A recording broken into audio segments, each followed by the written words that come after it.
formalizar un protocolo entre Mayo y Curjas. El protocolo está formalizar entre Bauno con Mayo de Bintahasi y de forma con anta relacionarse con Curjas. De maneira que Mayo está dentro do estabelecimento todo dia de batalha é da UAR e primeira opos. No momento que o meio constatar que você não está bom, tem caso aqui que você tem a ver com bomba de gás, e por tem a autoridade que ele protocolo para ter vista, do passar você informar que o caso, o bem fazer uma inspeção mais allá. Dor de trabalho forma como nós estamos inspecionando para garantizar safety e garantizar que possam estar na sua regla está muito mais amplo, muito mais grande e muito mais efetivo. Então, nós estamos sumamente contentos por nós levar junto e nós trabalhar junto e ver que o protocolo firmado nós formalizar esse.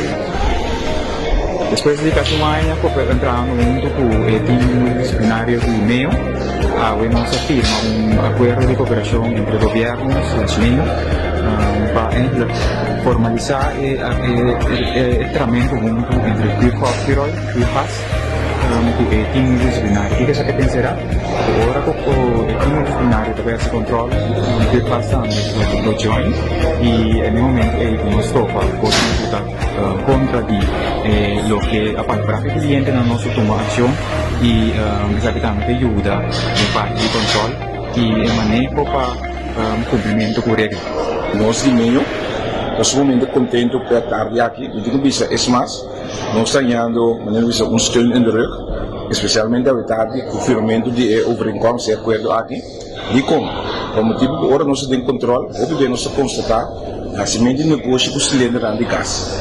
Nós trouxemos o gás, o gás, e nós temos um monopólio de cilindro de gás, e nós só podemos instalar, e nós só podemos ter custo de temporada.